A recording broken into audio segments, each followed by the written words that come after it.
আয়োজন সংবাদ সম্প্রসারণে সবাইকে স্বাগত জানাচ্ছি আমি শাহনাজ রুমা। দিনের বাছাই করা সংবাদ এবং এর পর্যালোচনা নিয়ে সংবাদ সম্প্রসারণে আজকে আমার অতিথি হয়ে যুক্ত হয়েছেন দৈনিক সংবাদের ভারপ্রাপ্ত সম্পাদক খন্দকার মনিরুজ্জামান, যুক্ত হয়েছেন বাংলাদেশ ফেডারেল সাংবাদিক ইউনিয়ন বিএফইউজের সাবেক সভাপতি মঞ্জুরুল হাসান বুলবুল। এছাড়াও আজকে আমাদের সঙ্গে আরও যুক্ত হয়েছেন অভিবাসন বিশেষজ্ঞ আসিফ মুনির। স্বাগত জানাচ্ছি আপনাদের তিনজনকে আমাদের আজকে সংবাদ সম্প্রসারণে। আসিফ মুনির, আপনার কাছ থেকে আমরা জানার চেষ্টা করব, আমরা আজকে প্রথম যে রিপোর্টটি দেখালাম আপনারাও দেখলেন, রোহিঙ্গাদের জন্য পুরোপুরি প্রস্তুত বলা হচ্ছে ভাষাঞ্চর, এবং বলা হচ্ছে রোহিঙ্গারা চলে গেলে এই ভাষাঞ্চরই হবে আমাদের দেশে যারা দুস্থ আছে তাদের জন্য একেবারে উপযুক্ত জায়গা। সেই বিষয়ে আসলে সেই প্রক্রিয়াটি কতদূর বাকি বিস্তারিত আপনার কাছ থেকে জানার চেষ্টা করব। তার আগে আমাদের দুজন নির্ধারিত অতিথি আছেন, তাদের কাছ থেকে কিছুটা জেনে নিতে চাই। খন্দকার মনিরুজ্জামান, আপনি যদি একটু বলতেন যে ভাষাঞ্চর এই মুহূর্তে সাময়িকভাবে প্রস্তুত করা হয়েছে রোহিঙ্গাদের জন্য, কিন্তু আমরা তো আসলে প্রত্যাশা করছি রোহিঙ্গাদের আমরা পুশব্যাক করতে পারবো কিংবা মিয়ানমারে ফেরত পাঠিয়ে দিতে পারবো। সেই প্রক্রিয়াটি আপনার কাছে কতদূর মনে হচ্ছে? মানে আমরা তো দেখছি সরকারের পক্ষ থেকে দ্বিপাক্ষিক আলোচনা হয়েছে, বহুপাক্ষিক আলোচনাও হয়েছে, কিন্তু এই গত 3 বছরে আমরা কিন্তু তাদের ফেরত পাঠাতে পারিনি। সেক্ষেত্রে কি মনে হয় সরকারের কাছে কি করণীয় এখন আছে? ধন্যবাদ আপনাকে, ধন্যবাদ ডিবিসির দর্শকদের। বিষয়টা হচ্ছে যে আসলে তো আপনি যেটা বললেন যে পুশব্যাক না, ফেরত পাঠানোর বিষয়। এখন ফেরত পাঠানোর সবটা আমাদের উপর নির্ভর করে না। মিয়ানমার একটি পক্ষ, আন্তর্জাতিক সম্প্রদায়ও একটি পক্ষ। এই সবগুলি পক্ষকে যদি ফেরত পাঠানোর অনুকূলে দাঁড় করানো যায় তাহলেই এটা সম্ভব হবে। কিন্তু এই 3 বছরে আমরা যেটা দেখলাম যে যারা আন্তর্জাতিক স্ট্র্যাটেজিক রাষ্ট্রগুলো বা বড় রাষ্ট্রগুলো যে যাদেরকে আমরা বলি, সেই রাষ্ট্রগুলো তাদের নিজস্ব যে স্ট্র্যাটেজিক স্বার্থ আছে সেই স্বার্থের বাইরে বা ঊর্ধ্বে তারা উঠতে পারে। এটা সবাই বলছে হিউম্যান ক্রাইসিস, সবাই বলছে অমানবিক ইত্যাদি ইত্যাদি, মিয়ানমারকে দোষারোপ করছে।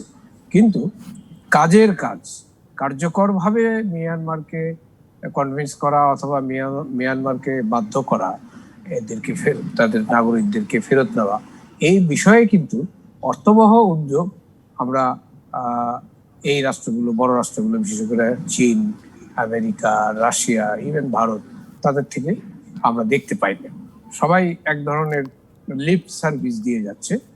যে আমার কাছে যেন মনে হয় যে এই লিপ সার্ভিসটা যদি তারা না দেয় তাহলে তারা হয়তো চিহ্নিত হতে পারে অমানবিক হিসাবে, বা এরকম একটা ক্রাইসিসে তারা সাড়া দেয়নি বা ক্রাইসিসে তারা থেকেছে, নিষ্ক্রিয় থেকেছে। সে কারণেই এই বিষয়গুলো এইরকম একটা লিপ সার্ভিস তাদের থেকে আমরা পাচ্ছি, এর বেশি পাচ্ছে না। এখানে আমাদের, আমি মনে করি, এটা আমার ব্যক্তিগত অভিমত, যে বাংলাদেশের যে কূটনৈতিক প্রচেষ্টা সেটা আরো আগ্রাসী হওয়ার প্রয়োজন আছে বলে মনে হয়। কিভাবে হবে সেটা যারা কূটনীতিক, যারা ফরেন পলিসি ডিসাইড করেন, ফরেন পলিসি নিয়ে নাড়াচাড়া করেন, তারা ডিসাইড করবেন, তারা নির্ধারণ করবেন।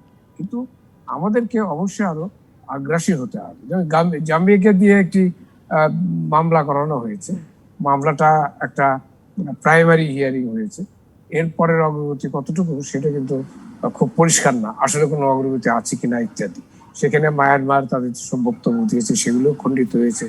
2 জন সৈনিক যারা সেই গণহত্যায় অংশগ্রহণ করেছিল তারা সেখান থেকে ডিফেক্ট করে ওখানে সাক্ষ্য দিয়েছে। এই বিষয়গুলো কিন্তু এক ধরনের ডেভেলপমেন্ট, কিন্তু এই ডেভেলপমেন্ট গুলোকে কিন্তু আমরা কূটনীতির মাধ্যমে যে খুব বেশি ব্যবহার করতে পেরেছি আমাদের অনুকূলে, অর্থাৎ তাদেরকে ফেরত পাঠানোর অনুকূলে। কারণ এখানে ক্রাইসিস পয়েন্টটা হচ্ছে যে তাদের রোহিঙ্গাদের নাগরিকত্ব, যেটা 62 সালে নেভিন ক্ষমতা এসে তাদেরকে নাগরিক থেকে স্ট্রিপ করেছে। এইটা হচ্ছে ক্রাইসিস পয়েন্ট। এইটা যদি সলভ হয় তাহলে বাকিগুলো সলভ হওয়া কিন্তু খুব কঠিন কাজ না। জি, আমরা একটু মঞ্জুরুল হাসান বুলবুলের কাছেও এই বিষয়ে শুনতে চাই। মঞ্জুরুল হাসান বুলবুল, আপনিও কি মনে করেন কিনা যে বড় বড় যেসব রাষ্ট্রগুলো আছে যাদেরকে আমরা বলতে শুনি যে এটি একটি আন্তর্জাতিক সংকট, রোহিঙ্গা সংকটটি সব দেশেরই আসলে পাশে থাকা উচিত, এই ধরনের বক্তব্য তারা দেয়, এটি কি শুধুমাত্র লিপ সার্ভিসের মধ্যে সীমাবদ্ধ কিনা যেটি খন্দকার মনিরুজ্জামান বলছেন, নাকি তাদেরও কোনো জায়গায় চেষ্টা আছে সেটিও একটু বলবেন? এবং বাংলাদেশের আসলে কি করণীয়, যেটি বলছিলেন খন্দকার মনিরুজ্জামান যে কূটনৈতিক প্রচেষ্টা আসলে আমাদের আর একটু জোরদার হওয়া উচিত, আপনিও তাই মনে করেন কিনা? ধন্যবাদ। মানবিক এবং কূটনৈতিক দুইটি জায়গাতেই বাংলাদেশ তার দায়িত্ব পালন করার চেষ্টা করেছে এবং বড় যখন আপনি বলেন কত বড় সেটা আমি বুঝতে পারি না। তবে কৌশলগতভাবে যারা এই বিষয়টিতে কাজ করলে পরে আমাদের জন্য কিছু ফল উদয় হয়, তাদেরকে সবাইকে আমরা পরীক্ষিত বন্ধু বলি। তাদের সাথে আমাদের সম্পর্ক নাকি মানে উচ্চতার শীর্ষে অবস্থান করছে, সেটি হয়তো ঠিক, কিন্তু সেই উচ্চতা এত উচ্চতা যেটার মাটিতে আমাদের যে সমস্যা, সেই সমস্যার সমাধানে সহযোগিতা করছে না। মিয়ানমারকে যদি এই সমস্যার সমাধানে রাজি করাতে হয়, আমাদের সবচেয়ে কোট আনকোট পরীক্ষিত বন্ধু চায়না, কোট আনকোট পরীক্ষিত বন্ধু ভারত, কোট আনকোট পরীক্ষিত বন্ধু রাশিয়া, এই তিনটি দেশকে সক্রিয় হতে হবে। আপনি বড় দেশ বললে যুক্তরাষ্ট্র আমাদের পক্ষে, যুক্তরাজ্য আমাদের পক্ষে, জাতিসংঘ আমাদের পক্ষে, ইউরোপিয়ান ইউনিয়ন আমাদের পক্ষে, IOM আমাদের পক্ষে, কিন্তু ওই বরত্ব দিয়ে কোনো কাজ করছে না আমাদের এই কৌশলগত বন্ধু যারা, তারা যেহেতু এই বিষয়টিতে খুব বাস্তব উদ্যোগ নিচ্ছেন না। কাজেই এই যতক্ষণ পর্যন্ত চীন, জাপান, ভারত এবং রাশিয়া, বিশেষ করে চীন, এই ব্যাপারে উদ্যোগী না হবে ততক্ষণ পর্যন্ত কোনো সমস্যার সমাধান আমি দেখি না। 1 2 নম্বর যেটি হচ্ছে, আগামী 1-2 মাস হচ্ছে মিয়ানমারের নির্বাচন। এই সাধারণ নির্বাচনের সময় আর কিছুই হবে বলে আমার, অন্তত আগামী 2 মাসে কিছু হবে এটা আমি মনে করি না। 2 তৃতীয় যেটি হচ্ছে, আপনাদের যে রিপোর্ট দেখলাম সেই রিপোর্টে একজন সরকারি কর্মকর্তা সম্ভবত তিনি বললেন যে ভাষাঞ্চলে রোহিঙ্গারা যাবে, তারা চলে যাওয়ার পর আমরা সেখানে দুস্থদের পুনর্বাসন করব, সেই জন্য কিছু কর্ম পরিকল্পনা সেখানে নেওয়া হচ্ছে। আমি ধন্যবাদ জানাই তার এই দূরদর্শী, আমি দূরদর্শীটা একটু টান দিয়েই বললাম, দূরদর্শী পরিকল্পনার জন্য। ভাষাঞ্চলে এখন রোহিঙ্গারা যাবে, তারা কিছুদিন থাকবে, তারপরে তারা মিয়ানমারে ফিরে যাবে, তারপর সেখানে আমরা আমাদের দুস্থদের পুনর্বাসন করব এবং তাদের কর্মসংস্থান পরিকল্পনা করছেন। পরিকল্পনার জন্য এটা খুব ভালো, কিন্তু আমার ধরনের ওই কর্মকর্তা মহোদয় তার জীবদ্দশায় তার এই স্বপ্নের বাস্তবায়ন দেখে যেতে পারবেন বলে মনে হচ্ছে না। কাজেই এই ক্ষেত্রে আমি আবারও যে কথাটি বলতে চাই, মানবিকতার জায়গায় বাংলাদেশ অসাধারণ একটি জায়গায় আছে এবং সেটি নিয়ে সারা পৃথিবী প্রশংসা করছে, কিন্তু মানবিকতার মধ্য দিয়ে আমরা বিদেশি নাগরিকদের, বিদেশি অভিবাসীদেরকে সর্বাত্মক সহায়তা দিব। আপনি যদি কক্সবাজার যান, আপনি যদি টেকনাফ যান, আমাদের নিজেদের নাগরিকদের কি অবস্থা, আমাদের নিজেদের সেই জায়গায় তো অনেকটাই ভাটা পড়েছে। এটি দীর্ঘ সময় ধরেই আসলে আমরা দেখছি যে অনেকেই কাজ পাচ্ছেন না, সেই কাজগুলো রোহিঙ্গাদের মধ্যে ভাগাভাগি হয়ে যাচ্ছে, এরকম কিছু বিষয় আছে। অভিবাসন বিশেষজ্ঞ আসিফ মনির যেহেতু আমাদের সঙ্গে যুক্ত আছেন, তার কাছে থেকেও আমরা এই বিষয়টি একটু পরিষ্কার হতে চাই। আসিফ মনির, আপনি যদি একটু বলতেন যে এই যে ভাষাঞ্চরে নিয়ে যাওয়ার যে প্রক্রিয়া রোহিঙ্গাদের, সেটি আসলে এখন কতদূর পর্যন্ত আছে, এবং একটি অভিযোগ বরাবরই শোনা যায় যে ভাষাঞ্চরে নিয়ে যাওয়ার ব্যাপারে রোহিঙ্গাদের অনীহা আছে, কারণ তারা এখানে যেহেতু সুযোগ সুবিধা পায়। বিষয়টি কতটা ঠিক বলে আপনি মনে করেন? যাওয়ার ব্যাপারে অনীহা আছে বা ছিল, এটা কিছুটা পরিবর্তন হতে পারে, যেহেতু সাম্প্রতিককালে একটি প্রতিনিধি দল, রোহিঙ্গাদের একটি প্রতিনিধি দল সরকারি উদ্যোগে সেখানে নিয়ে যাওয়া হয়েছিল। আর একদম সাম্প্রতিককালে সাংবাদিকদের একটি বড় বাহিনী সরকারি উদ্যোগে সেখানে নিয়ে যাওয়া হয়েছে, এবং সেই কারণেই আমরা পত্রপত্রিকায় বিভিন্ন চ্যানেলে অনেকগুলো প্রতিবেদন দেখছি। এইগুলো আমরা আশা করতে পারি যে রোহিঙ্গারাও দেখবেন, সেটাতে কিছুটা অনুপ্রাণিত হতে পারেন। কিন্তু পাশাপাশি আপনি যেটা প্রক্রিয়ার কথা বলছেন, প্রক্রিয়াগত ক্ষেত্রে আমি বলবো যে এই ভাষাঞ্চলের প্রস্তুতি চলছে গত 5 বছর ধরে। আমরা প্রথম শুনি 2015 সালে, এখন 2020 সাল, এবং প্রতি বছরই নেওয়ার ব্যাপারে একটা উদ্যোগের কথা এসেছে। তো সেই ক্ষেত্রে অবশ্যই 5 বছর একটা বড় সময়, এই সময়ের মধ্যে একটা প্রস্তুতি হয়েছে, কিন্তু আমি বলবো যে অবকাঠামোগত প্রস্তুতিটি হয়েছে। এবং সেক্ষেত্রে এখন আমরা দেখছি যে গবাদি পশু সহ আরো বেশ কিছু উদ্যোগ নেওয়া হচ্ছে জীবিকা নির্বাহের। কিন্তু এটা যে সফটওয়্যারের জায়গাটা, অর্থাৎ এই রোহিঙ্গাদেরকে যে কনভিন্স করার জায়গাটা, সেইটা মানে অনেক আগে থেকে এরকম একটা ব্যাপার যে তারা যেতে রাজি না, কিন্তু তারা কি হলে রাজি হতে পারে, সেই প্রক্রিয়াটা কিন্তু আসলে করা হয়নি সঠিকভাবে বিভিন্ন সময়। আমরা এখনো বলতে শুনি যে অনেক আন্তর্জাতিক সংস্থা, বিদেশিরা বলছেন যে ওটা থাকার যোগ্য নয় ইত্যাদি ইত্যাদি। সেই আলাপ আলোচনা কিন্তু প্রায় 1 বছর আগে। জি, এবং এই অভিযোগটা আসলে তাদের বিরুদ্ধেও, আসিফ মনির, এই অভিযোগটা তো আসলে তাদেরকেও বলা হচ্ছে যে যারা এনজিও আছে তারাও আসলে চায় না, কক্সবাজারের মতো জায়গায় তারা আসতে চায়, সেখানে থাকতে চায়, যেই সুযোগ সুবিধাটা তারা সেখানে পাচ্ছে সেটি নাকি তারা ভাষান্তরে পাবেন না, এরকম একটি কথাও শোনা যাচ্ছে। এটি কতটা যৌক্তিক? সুযোগ সুবিধা না, যদি আপনি চিন্তা করেন যে এখানে যে ইনফ্রাস্ট্রাকচারের ব্যবস্থা আছে, এবং আপনাদের প্রতিবেদন, বেশ কয়েকটি চ্যানেলের প্রতিবেদনে দেখছি, সেখানে ধরেন এই যে আপনারাও বললেন যে UNHCR বা অন্য যেসব সংস্থাগুলো কাজ করে, এখানে কিন্তু একটা বড় এই ত্রাণ কার্যক্রম বলি বা মানবিক সহায়তার কার্যক্রমের জন্য একটা বড় ইনফ্রাস্ট্রাকচার, একটা বড় ব্যবস্থা আছে। হ্যাঁ, সেখানে হয়তো প্রথম দিকে বিশেষ করে 2017-18-তে অনেক বিদেশিরা ছিলেন, সরকার সেটা সমালোচনা করেছে এবং তারা আস্তে আস্তে সেখানে কমিয়ে আনতে বাধ্য হচ্ছে, এবং সেটা একটা যৌক্তিক দাবি যে আমাদের এত বিদেশির এখানে প্রয়োজন নেই। কিন্তু বিদেশি সহায়তাগুলো সেটা তো অবশ্যই আছে, এবং তারা কিন্তু যে ব্যবস্থাপনাগুলো করছেন সেইটার ইনফ্রাস্ট্রাকচারের কথা কিন্তু আমরা দেখছি না। আমরা যে ঘরবাড়ি, বাসস্থানের ব্যবস্থা দেখছি, জীবিকার ব্যবস্থা দেখছি, এবং এখানে যাওয়াটাও কিন্তু এখন যেমন আপনি কক্সবাজারে যে সুযোগ সুবিধাগুলো আছে, প্লেন থেকে শুরু করে মানে পথে, সড়ক পথে বিভিন্ন ভাবে সামগ্রী আনা নেওয়া করা যায়। ওটা কিন্তু একটা দ্বীপ, ভাষাঞ্চল। সেখানে হয়তো দেখা যাবে যে জীবিকা নির্বাহের ব্যবস্থা, আমি বুলবের সাথে একমত পুরোপুরি যে এখানে আপাতত রোহিঙ্গাদের জন্যই সেটা চিন্তা করতে হবে, কারণ এখানে বিভিন্ন সংস্থার, তারা কি উড়োজাহাজে যাবেন নাকি নৌবাহিনীর বিমান নিয়ে যাবেন, কারণ এটা কিন্তু একটা দ্বীপের মধ্যে। তো ওখানে যে বিভিন্ন সহায়তা যেটুকু দেওয়ার প্রয়োজন হতে পারে অন্তত প্রথম কিছু সময়, সেইটারও কিন্তু একটা প্রস্তুতি লাগবে। এটা কিন্তু সুযোগ সুবিধা কিন্তু ওই অর্থে সুযোগ সুবিধা না। এই যে ইনফ্রাস্ট্রাকচার, এই যে একটা বিশাল কর্মযজ্ঞ কক্সবাজারে দাঁড় করাতে কিন্তু অনেক বেগ পেতে হয়েছে কক্সবাজার প্রশাসন সহ। এটি পুরো অন্য একটি প্রশাসন।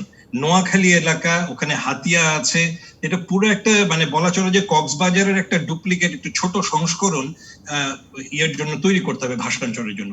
সেইটার যে প্রস্তুতিটা, সেটা কিন্তু আমি বলবো যে সফটওয়্যার এবং মানুষজন, প্রশাসনের প্রস্তুতি, সেটা কিন্তু ঘর বাড়ি এবং মানে চোখে দেখা যাচ্ছে এই প্রস্তুতিগুলোতে পুরোপুরি হবে না। জি, আরেকটা বিষয় তাহলে একটু জানি যে আমরা বলছিলাম যে এই প্রশ্নটি দুই সাংবাদিক, সিনিয়র সাংবাদিকের কাছেও আমার ছিল যে আমরা এই প্রক্রিয়াটি আসলে দেখছি যে সরকারের পক্ষ থেকে দ্বিপাক্ষিক আলোচনা করা হচ্ছে, বহুপাক্ষিক আলোচনা হয়েছে, আশ্বাসও দেওয়া হচ্ছে, কিন্তু কাজের কাজ খুব বেশি হচ্ছে বলে আমাদের কাছে দৃশ্যমান হচ্ছে না। সেইখানে কি করণীয় আছে, আর আপনার অভিজ্ঞতা কি বলে এদেরকে ফিরিয়ে দেওয়ার ব্যাপারে, মিয়ানমারে পাঠানোর ব্যাপারে সরকার আর কি করতে পারে? আমাদের অন্য দুই অতিথি যেটা বলেন তাদের মতামতের সাথে আমি একমত যে সেখানে আসলে এখন পর্যন্ত কার্যত আমরা খুব বেশি পরিবর্তন দেখিনি, বা যাদেরকে আমরা বন্ধু রাষ্ট্র মনে করি বা যারা প্রভাব বিস্তার করতে পারে। তো অ্যাটলিস্ট আমাদের সরকারের যেটা হতে পারে, হয়তো হচ্ছে যে গত 3 বছর বিশেষ করে 2017-তে যে বিশাল মানুষদেরকে চলে আসতে হয়েছে বিশাল সংখ্যায়, সেইটার পর থেকে অনেকগুলো কাজের উদ্যোগ নেওয়া হয়েছে। দ্বিপাক্ষিক বৈঠকের আলাপ শুরু হয়েছে, আন্তর্জাতিক পর্যায়ে, জাতিসংঘের পর্যায়ে। এইটার একটা মূল্যায়ন সরকারের করা দরকার। যেমন আমরা যারা সরকারের বাইরে আছে, আমরা কিন্তু সমালোচনা প্রথম দিকেও করেছি যে এই দ্বিপাক্ষিক আলোচনা আসলে কিছু হবে না, এবং এখনো দেখা যাচ্ছে যে সেটা থেকে কোনো কিছুই কার্যত হয়নি। বরং একটা ফার্স, এক ধরনের একটা মানে বলা চলে যে হাস্যকর একটা জায়গা মিয়ানমার তৈরি করেছে। পুরোটা দোষী মিয়ানমারের, বাংলাদেশের না। কিন্তু এইটা আমরা অবাক হইনি যে মিয়ানমার এরকমই করতে পারে, বরং ছলচাতুরি করে ওরা সোশ্যাল মিডিয়া সহ বিভিন্ন গণমাধ্যম ব্যবহার করে এমন একটা প্রচারণা তারা তৈরি করেছে যে পুরো যে দুইটি প্রক্রিয়া বলা হচ্ছে তাদের দিক থেকে, যে দুটি প্রক্রিয়া শুরু হয়েছিল যেটা আসলে প্রপার কোনো প্রস্তুতি ছিল না, পুরো দোষটাই তারা বাংলাদেশের উপরে চাপিয়ে দিচ্ছে। এবং আমরা কিন্তু খুব বেশি জোরালো প্রতিবাদ করিনি, এবং এটা কিন্তু তারা বিশ্বাস করাতে পারছে তাদের বন্ধু প্রতিম দেশের কাছে যে আমরা তো তৈরি আছি, বাংলাদেশ তৈরি নাই। এই ক্ষেত্রে আমাদের একটু যে কূটনৈতিক যে ব্যবস্থাগুলো চেষ্টা করা হচ্ছে, এইটার একটা বিশ্লেষণ করে অন্তত আগামী 3 থেকে 5 বছর আমরা এটাকে কিভাবে সমাধানের পথে এগিয়ে যেতে পারি, অগ্রগতি আনতে পারি, এটা দেখা যেতে পারে।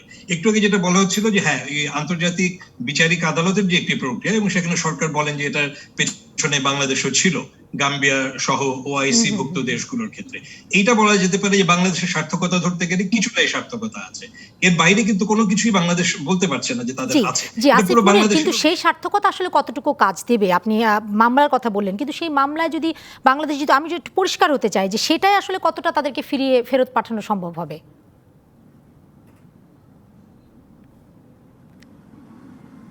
আসিফ মুনির কি শুনতে পাচ্ছেন?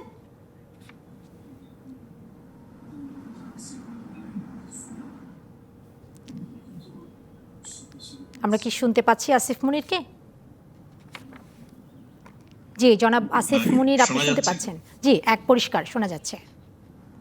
জি, যেটা বললাম যে মূল্যায়নটা করতে হবে, এবং করে আমাদের হয়তো কর্মকৌশল পরিবর্তন করতে হবে যে আমরা কিভাবে এটার সমাধানের দিকে যেতে পারি, এবং নতুন বন্ধু খুঁজতে হবে কিনা, নতুন ভাবে একটু চিন্তা করতে হবে কিনা। এটা আরেকটা হচ্ছে যে সরকারের বাইরেও, বিশেষ করে আমরা যদি রোহিঙ্গাদের একটা বড় ডায়াসপোরা, অর্থাৎ রোহিঙ্গাদের, প্রবাসী রোহিঙ্গাদের একটা বড় সংখ্যায় তারা বিভিন্ন দেশে রয়েছেন, তারাও কিন্তু অনেক সময় আন্তর্জাতিকভাবে কিছুটা চাপ সৃষ্টি, মানবাধিকার ক্ষেত্রে চেষ্টা করেন।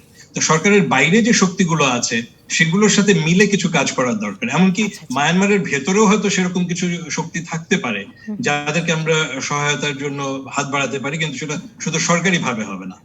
জি, অনেক ধন্যবাদ জনাব আসিফ মুনির, আপনাকে আমাদের আয়োজনে আজকে সময় দিলেন, অনেকগুলো বিষয় আপনি পরিষ্কার করলেন।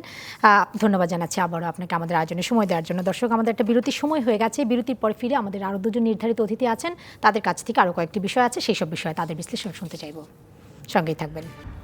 বিরতির পরে আবারও স্বাগত জানাচ্ছি জেডএসআরএম নিবেদিত সংবাদ সম্প্রসারণে। সাথে যুক্ত আছেন দৈনিক সংবাদের ভারপ্রাপ্ত সম্পাদক খন্দকার মনিরুজ্জামান এবং যুক্ত আছেন বাংলাদেশ ফেডারেল সাংবাদিক ইউনিয়ন বিএফইউজের সাবেক সভাপতি মঞ্জুরুল হাসান বুলবুল। আবারও স্বাগত জানাচ্ছি আমাদের আজকের আয়োজনে। এ পর্যায়ে আমরা কথা বলতে চাই, দুর্গাপূজা সহ সব ক্ষেত্রে স্বাস্থ্যবিধি মানার কথা বলেছেন এবং মাস্ক পরার নির্দেশ দিয়েছেন প্রধানমন্ত্রী আজকের মন্ত্রিসভার যে নিয়মিত বৈঠক সেই জায়গায়।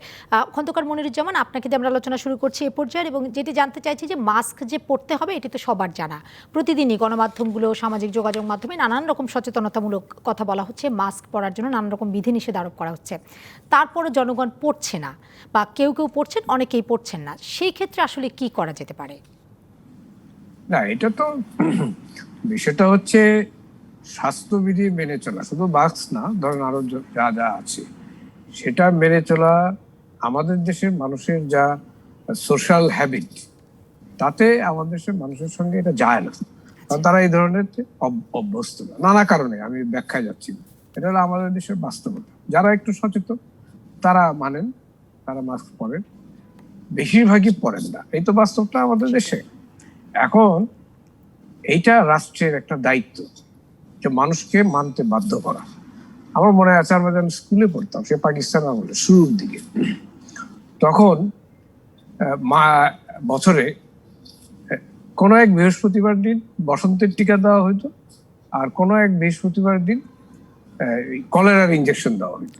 এই 56, 57, 58 এই সময় আর কি।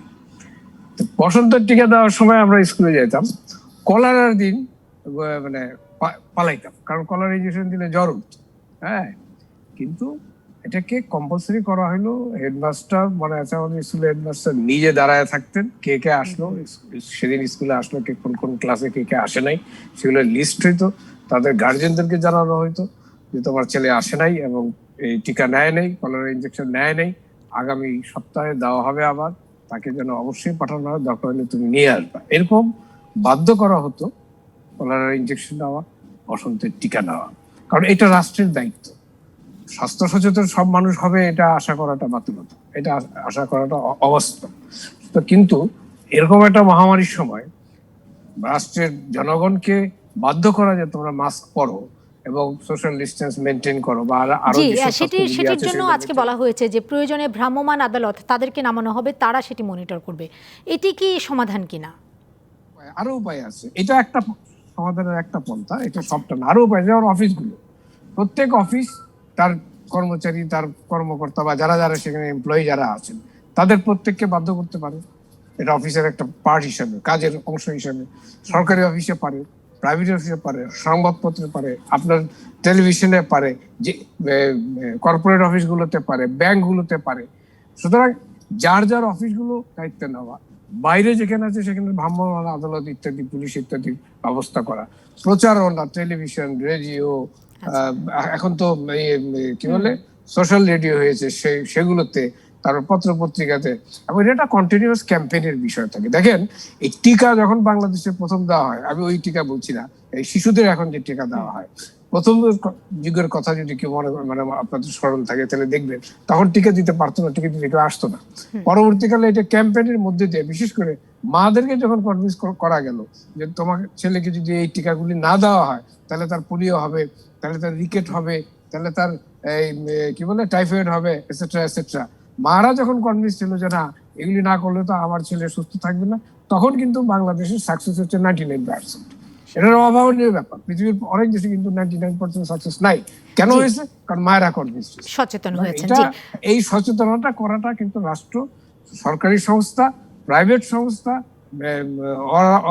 মানে বেসরকারি সংস্থা সবাইকে মিলিতভাবে মানে যার এই যার জায়গা কাজটা থেকে হচ্ছে আসলে না। সম্মিলিতভাবে করার। জি, মঞ্জুরুল হাসান বুলবুল, আপনার কাছেও একটু শুনি যে যার যার জায়গা থেকে তো আসলে চেষ্টা চলছে এবং সরকারের পক্ষ থেকেও বলা হচ্ছে, বিভিন্ন সচেতনতামূলক বার্তা থেকেও বলা হচ্ছে যে মাস্ক না পরলে করোনা সংক্রমণের ঝুঁকি অনেকটাই থাকে।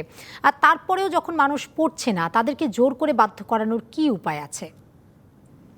না, যেটা জনাব মনিরুজ্জামান বললেন যে এটা একটা নতুন সংস্কৃতি, তো নতুন সংস্কৃতি গ্রহণ করার ক্ষেত্রে মানুষের মধ্যে নানা দ্বিধাদ্বন্দ্ব থাকে। আপনি যদি শহরের দিকে তাকান, শহরের এক শ্রেণীর মানুষের মধ্যে সচেতনতা আছে, তারা নিজেরা মাস্ক পরেন। কিন্তু আপনি যদি যারা জীবিকার জন্য মাঠে থাকেন, গ্রামে থাকেন, সেখানে থাকে না। আমি দেখেন এখানে মাননীয় প্রধানমন্ত্রী শুরু থেকে বারবার তারা আশঙ্কার কথা বলছেন, দ্বিতীয় ওয়েভ আসবে, তৃতীয় ওয়েভ আসতে পারে, সবাইকে সতর্ক থাকার কথা বলছেন, নানা প্রস্তুতির কথা বলছেন। মাননীয় প্রধানমন্ত্রী তো রাষ্ট্রের নেত্রী হিসেবে তিনি আমাদেরকে নীতি নির্ধারণে একটা নির্দেশনা দিবেন। এটা কার্যকর করার দায়িত্ব সরকারি কর্মকর্তাদের, কার্যকর করার দায়িত্ব অন্যদের। এখন একটি হচ্ছে যেটি আপনি খবরে বললেন যে ভ্রাম্যমাণ আদালত নামানো হবে, ভালো, এটি একটি ভালো উদ্যোগ। কিন্তু আপনি ধরেন, আমরা কি ব্রাহ্মণবাড়িয়ায় পারলাম না। আমরা হাটহাজারীতে পারলাম না। আমরা ভোলাতে পারলাম না। আমরা লক্ষ্মীপুরে পারলাম না। আমরা এই যে জায়গাগুলিতে পারার কথা, এখানে সামাজিক ধর্মীয় নেতৃবৃন্দ এই যে সবগুলি জমায়েতে, আমি যে 4-5টি জায়গার নাম বললাম, সব জায়গায় কিন্তু ধর্মীয় নেতৃবৃন্দ কিন্তু নেতৃত্ব দিয়েছেন। ইমাম সাহেব যদি ডাক দিয়ে বলতেন যে আপনাদের সবাইকে মাস্ক পরে আসতে হবে, এটা এই যে মানে সংগঠিত যারা এই ধর্মীয় অনুষ্ঠানগুলিতে এসেছিলেন তারা কিন্তু মানতেন। আপনি মসজিদের কথা বললেন, সেই জন্য আজকে প্রধানমন্ত্রীও সেই কথাটি বলেছেন যে মসজিদ এবং মন্দিরে, উপাসনালয়গুলোতে, ধর্মীয় যে উপাসনালয় আছে সেইখানেও আসলে এই বিষয়টি কিছুটা পরিষ্কার করা, তাদের মাধ্যমে ছড়িয়ে দেয়া। এটা আমি বলছি, আমি এই জন্যই বলছি, আমি আমার বাসার পাশে যে মসজিদটিতে নামাজ পড়ি শুক্রবারে, সেখানে অন্তত 25% মানুষ সেখানে মাস্ক ছাড়া আসে। ইমাম সাহেব বলেন কিন্তু কেউ আসেন না। দ্বিতীয় যে কথাটি বলতে চাই, আপনি জাতীয় ঐক্যের কথা বলেন, আপনি যদি সারা বাংলাদেশের সবকটা উপজেলার বিএনপি, আওয়ামী লীগ, সমস্ত রাজনৈতিক দল একসাথে হয়ে বলে যে আমাদের উপজেলাটাকে আমরা মাস্ক পরাবো, আমাদের উপজেলাটাকে আমরা করোনা মুক্ত রাখবো, এটা জাতীয় ঐক্য প্রতিষ্ঠিত হতে পারে। স্থানীয় সরকারকে মানে দায়িত্ব দেওয়া উচিত। আপনি যদি প্রত্যেকটা ওয়ার্ড কমিশনার বলে যে আমার ওয়ার্ডটাকে আমি করোনা মুক্ত রাখবো, আমাদের ওয়ার্ডে সবাই মাস্ক পরবেন, সেখানে সামাজিক সংগঠন, সেখানে যে যুবদের সংগঠন, নারীদের সংগঠন, ইমামদের সংগঠন, শিক্ষকদের সংগঠন, তাদেরকে নিয়ে যদি তারা মাঠে নামেন, কতটা ভালো কাজ হয়। আপনি এই যে দুর্গাপূজার কথা বলা হচ্ছে, পূজা কমিটি যদি নিশ্চিত করে যে তারাদের পূজা মণ্ডপে যে পুণ্যার্থীরা আসবেন তাদের সবাইকে মাস্ক পরতে হবে, সেখানে হাত ধোয়ার ব্যবস্থা থাকতে হবে, এটার কি সাকসেস স্টোরি আছে বাংলাদেশে? নিশ্চয়ই আছে। আপনি যদি যখন গার্মেন্টস ইন্ডাস্ট্রি যখন খুললো, আমরা কিন্তু আতঙ্কিত ছিলাম যে আজ সবগুলি গার্মেন্ট ইন্ডাস্ট্রি খুলে গেল, নিশ্চয়ই কত আক্রান্ত হবে, কত মানে বিপদগ্রস্ত হবে। কিন্তু আমি ধন্যবাদ জানাই বিজিএমই কে, নানা সমালোচনা তাদের সম্পর্কে আছে, কিন্তু এই দুঃসময়ে তারা যখন গার্মেন্ট ইন্ডাস্ট্রি খুলে দিলেন, তারা হাত ধোয়ার ব্যবস্থা করেছেন, আইসোলেশনের ব্যবস্থা করেছেন, এবং খোঁজ নিয়ে আপনি দেখেন গার্মেন্ট ইন্ডাস্ট্রিতে গার্মেন্ট শ্রমিকদের মধ্যে আক্রান্তের সংখ্যা তুলনামূলকভাবে অনেক কম। তার মানে আপনারা দুজনেই বলছেন যে যেই প্রতিষ্ঠানগুলো আছে স্ব ক্ষেত্রে সেই সব প্রতিষ্ঠানগুলো যদি ব্যবস্থা নেয়, ধর্মীয় প্রতিষ্ঠানগুলো যদি সে আহ্বান জানায়, তাহলে অন্তত কিছুটা আয়ত্তে আনা সম্ভব।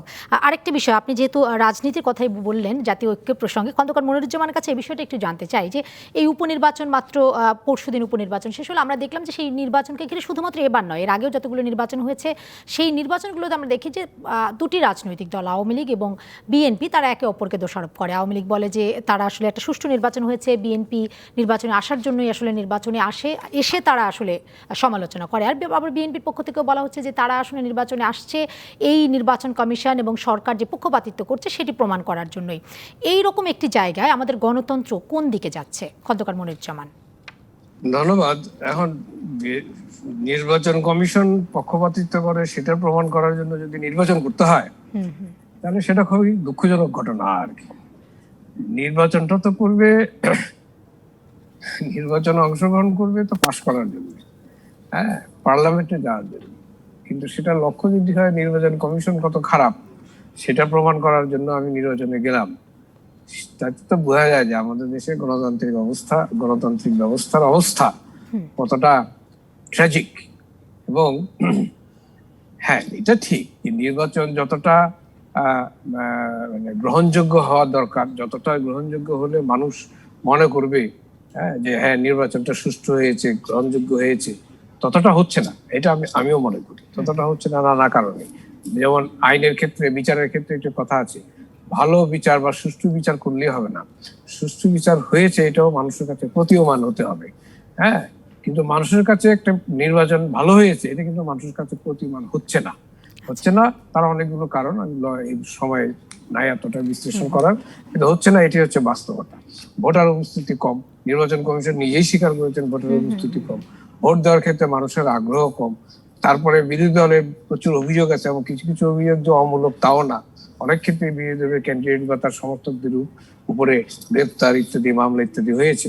সুতরাং এই যে জায়গাগুলো কারেক্ট যদি না করে, নির্বাচনকে যদি ইনক্লুসিভ না করা হয়, হ্যাঁ ইনক্লুসিভ যদি অন্তর্ভুক্তিমূলক নির্বাচন, অর্থাৎ সবাই যাতে পার্টিসিপেট করতে পারে এরকম একটা পরিবেশ পরিস্থিতি যদি তৈরি করা না যায়, তাহলে ধরে নিলাম তর্কের খাতিরে যে নির্বাচন খুব সুষ্ঠু হয়েছে, কিন্তু মানুষের কাছে প্রতীয়মান হবে না যে নির্বাচন সুষ্ঠু হয়েছে। জি, সেই কারণে আসলে জানতে চাওয়া যে আসলে গণতন্ত্রের জন্য সেটি আসলে কতখানি সেটি বাধাগ্রস্ত করবে। কারণ মানুষ যদি আগ্রহ না থাকে ভোট কেন্দ্রে যাওয়ার, মানুষ যদি এই দুই রাজনৈতিক দলের পাল্টাপাল্টি অভিযোগকে যদি আমলে নেয় এবং সেই কারণে যদি তারা ভোট কেন্দ্রে না যায়, সেটি আসলে আমাদের গণতন্ত্রকে কোন দিকে নিয়ে যাবে। একটা বিরতির সময় হয়ে গেছে, বিরতি থেকে ফিরে সেটি জানার চেষ্টা করবো দুজনের কাছ থেকে। দর্শক, নিচ্ছে আরও একটা বিরতি, সঙ্গেই থাকবেন।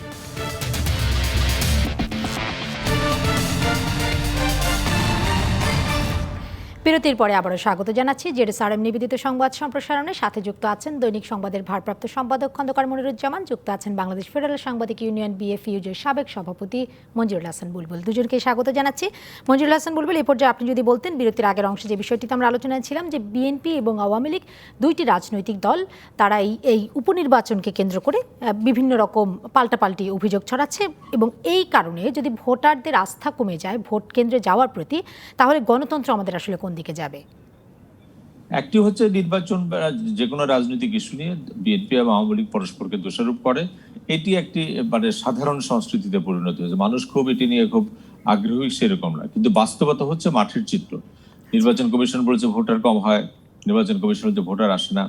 এটি বলার মধ্য দিয়ে নির্বাচনী ব্যবস্থাটাকে আমি যদি প্রহসন না বলি, কিন্তু মানুষের আস্থা আছে এরকম একটা নির্বাচন আমরা করতে পারছি না, এই বাস্তবতা আমাদের মানতে হবে। সেই ক্ষেত্রে বিরোধী দল তার কথা বলুক, কিন্তু আমি সরকারি দলকে বহু আগে বলেছি যে আওয়ামী লীগের প্রার্থীরা কি এরকম মনে করেন যে তাদের দিলেই তারা পাশ করে যাবেন, ভোটারদের ভোট আসতে হবে না? আওয়ামী লীগ যদি অন্তত বলে যে তাদের প্রার্থীকে ভোট দেওয়ার জন্য আপনি ঢাকা আসনগুলিতে, নওগাঁ আসনগুলিতে আওয়ামী লীগের ভোটাররাও যদি আসে, তাহলে তো আমরা বুঝি যে ঠিক আছে, আওয়ামী লীগের ভোটাররাও তো ভোটে আসছে। কেন আসছে না, এটা আওয়ামী লীগের দলগতভাবে কোনো পর্যালোচনা করে নাই। কাজে গণতন্ত্র তো শুধুমাত্র বিরোধী দল আসলেই হবে তা না, গণতন্ত্র সরকারি দলের ভোটারদেরকে ভোট দিতে আসতে হবে। কিন্তু দুঃখজনকভাবে বিরোধী দল তো নানা অজুহাতে আসে না, এবং যেটি খন্দকার মনিরুজ্জামান বললেন যে তারা সরকারকে ডিসক্রেডিট করার জন্য এটা করতে চায়, সেটা তাদের কৌশল হতে পারে। কিন্তু আওয়ামী লীগ যদি ব্যাপকভাবে উৎসাহ ভরে তাদের ভোটারদের ব্যাপক সমাগম ঘটায়, তাহলে কিন্তু বাইরে বলা যাবে যে না, ভোটাররা নির্বাচনের ব্যাপারে আগ্রহী। এখন আমার ধারণা নির্বাচন কমিশন এবং সরকারি দলকে এই জিনিসটি ভাবতে হবে যে এই ধরনের নির্বাচনকেও যেমন প্রশ্নবিদ্ধ করে, প্রতিষ্ঠান হিসেবে নির্বাচন কমিশন। খন্দকার মনিরুজ্জামান, আপনার কাছ থেকে খুব সংক্ষেপে যদি একটু বলতেন, কিভাবে ভোটের কেন্দ্রে ভোটারদেরকে আনা যায়? একটা তো প্রধান বুলবুল তো বললোই যে বিষয়টা হচ্ছে যে নির্বাচন কমিশনের উপর আস্থা থাকতে হবে, ভোট প্রক্রিয়ার উপরে আস্থা থাকতে হবে, এবং মানুষের মধ্যে সচেতনতা করতে হবে যে ভোট দিতে হবে। এখন আওয়ামী লীগ ক্যান্ডিডেটরা যদি মনে করে যে ভোটার না আসলেও আমি জিতে যাব, তাহলে তো ভোটার তো তারা আনার চেষ্টা করবে না, ভোটাররা আসবে না। সুতরাং ক্যান্ডিডেটকে সরকারি দল তো একটা দায়িত্ব আছে, তাদেরই দায়িত্ব বেশি। তারা তাদের যে ভোটার, তাদের যে প্রার্থী, সেই প্রার্থীর পক্ষে যারা ক্যান্ডিডেট ভোটার তারা মনে করে, অন্তত তাদেরকে সমবেত করুক ভোট কেন্দ্রগুলোতে। সেই সঙ্গে বিরোধী দলের প্রার্থীর পক্ষে ভোটার আছে, তাদেরকেও অ্যাক্সেস দিক ভোট দেওয়ার জন্য। এইটা যদি না করতে পারে, তাহলে আমি তো মনে করি যে আমাদের গণতন্ত্রের জন্য, ভোটের প্রক্রিয়ার জন্য সামনে খুবই খারাপ দিন আসছে। ক্ষতিকর। নিশ্চয়ই অনেক ধন্যবাদ জানাচ্ছি আপনাদের দুজনকে আমাদের আয়োজনে আজকে সময় দেওয়ার জন্য। দর্শক, আপনাদেরকেও ধন্যবাদ যারা এতক্ষণ সঙ্গে ছিলেন। এই ছিল আজকের আয়োজন।